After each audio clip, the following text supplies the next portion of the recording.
Okay, what's up mga Paps? Welcome ulit sa channel natin. Another trade, another recap ulit tayo. And for this video, gagawa natin ng recap tong trade natin kagabi kay BTC. And kung paano ba natin nakuha tong trade, ano yung mga naging criterias natin. Okay, so wag na natin patagalin. Let's go! Okay, as intraday trader, I am using Smart Money Concept or yung SMC na tinatawag dun sa mga trader na same tayo ng ginagamit. So, ito lang yung mga criterias na hinahanap ko or yung basic na criterias na hinahanap ko sa market before ako mag-enter sa isang trade. No? So, I am using 4-hour time frame for my directional bias and 15-minute time frame for my intraday bias and 3-minute for my entry time frame. Okay? As SMC traders, ang hinahanap ko lang naman is number 1 yung price action based on the market trends or yung structures. So, kung uptrend ba yan, downtrend ba yan, or sideways. Okay? Then, number 2 is my point of interest or yung POI na tinatawag natin, which is composed ng impulsive move and high volume. Okay? So, pag available tong dalawang ito sa market, so, doon ako humahanap ng possible trade ko for the day. Okay?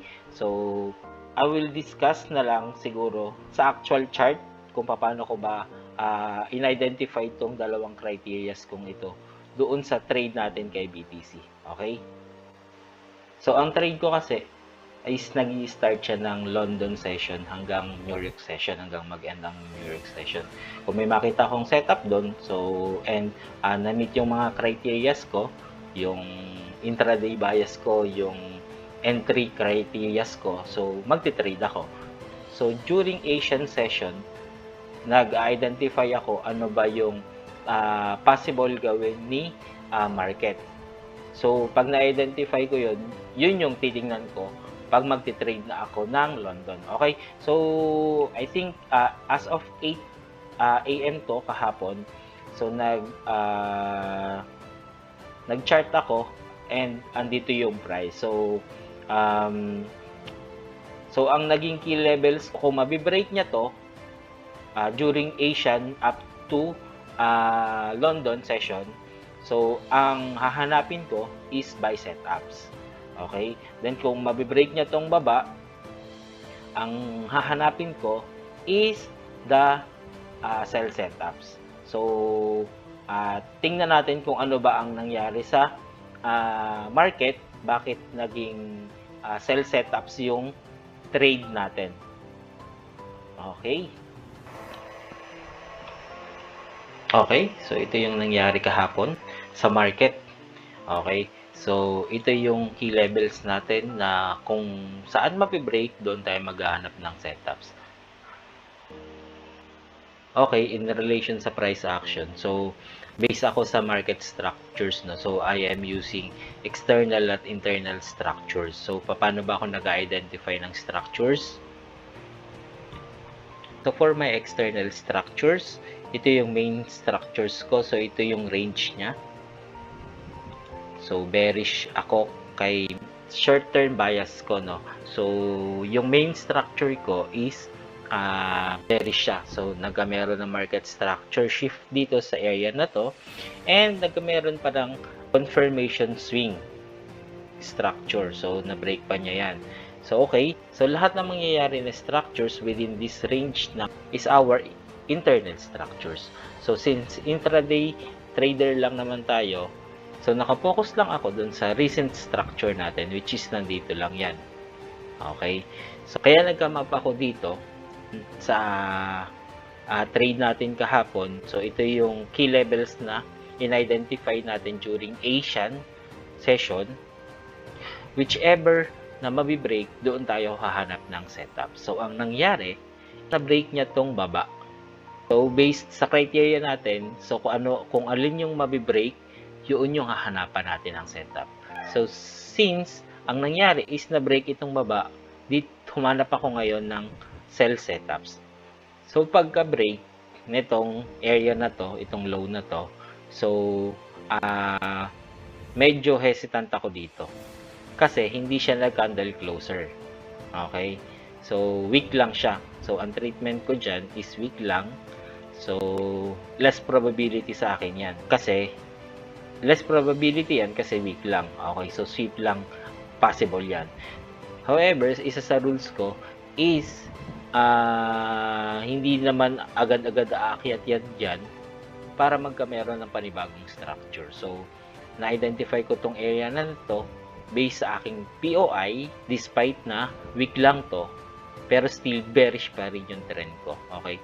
At the same time, hindi naman ako direct nag-e-entry. So, humahanap pa din ako ng confirmation, ng reversal confirmation sa lower time frame ko or yung sa entry time frame ko.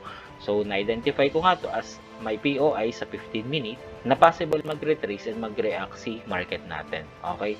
So, bakit nga ba ito yung naging POI ko? So, ito yung last major internal structure natin. So, kung mapapansin nyo, sa internal structures natin, meron na ditong shift.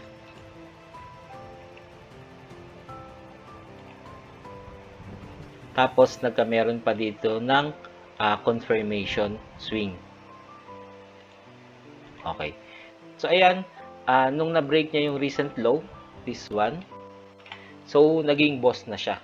Kasi kumuha na siya ng liquidity dito sa area na to eh. So, dito naman, kung ito ang ating pipiliin na POI sa level na to, so, ang magiging structure niya sa POI is dapat ma-break niya to. Ngayon, pag na-break niya yan, magkaka-structure shift tayo. So, hindi na downtrend yung magiging level ko dito. Since kumuha na nga siya, since magkakameron na tayo ng shift sa internal structure, which is magiging bullish na. So, hindi na tayo align dun sa ating bearish move. So, hanggang dito lang yung kinuha ko since boss ko is major structure na din sa akin yan. Okay? Since ayun nga, major structure natin siya, so high level or high volume level din to. So, ayan o. Itong area na to, high level volume din yan. So, yan na din yung kinuha kong POI sa aking 15 minutes. And as I said earlier, hindi naman ako direct nag-e-entry. Kumukuha pa din ako ng confirmation sa lower time frame. And ang naging criteria ko sa lower time frame is ito. Okay, sa entry natin sa lower time frame, ito yung naging criteria ko kung bakit dito ako nag-entry. Okay, first one. So, pagkatap niya sa ating higher time frame POI, so, naghintay ako ng good and valid market structure shift. So, sa akin, valid siya once naging body close candle siya. Okay? So, yung naging structure ni market sa ating 3-minute time frame, so, pagkatap niya sa POI natin sa 15 minutes, so, nag-create siya ng swing. So, ito yung first swing natin. Okay, so ito yung first swing natin. So, ito yung first swing natin. Tapos, na-break niya ulit ito. However, yung ginawa niya is sinweep lang niya. Okay, after nung sweep, kinuha niya tong babang ito, which is sweep lang din. So, invalid pa na market reversal to or sign of market reversal despite nagkameron na ng reaction na paganito, which is nagkameron ng rejection sa level na to. However, hindi naman siya nag-candle closer dito. So, naghintay pa ako ng another confirmation. So, after niyang isweep to, kinuha pa din niya tong high na to. So, nag-boss na tayo. Okay? Okay. So, after ng boss sa level na to, so, hinintay ko kung ano yung magiging reaction ni market. Okay? So, ang nangyari, so, nag-create pa siya ng another sweep dito sa taas. Then, bago bumaba. So, yung first attempt ng baba niya, nagkameron ng rejection sa area na to. Tapos, nag-consolidate sa area na to. Bago niya, tuluyang na-break tong area level na to. So, it's a shift for me. Okay? Bakit dito ako kumuha ng entry ko? So, dapat yan talaga is dito kasi ito yung area na may high volume, which is fourth area siya. Pagka meron muna ng rejection, bago niya successfully na na-break to. Bakit hindi ako dito nag-entry. Bakit dito? Kasi may difference yung gamit ko dito sa chart and dun sa broker na ginagamit ko. The same sa higher time frame na POI ko din. The same with the entry POI ko din. Okay, so kailangan may high volume and impulsive move. Ito yun.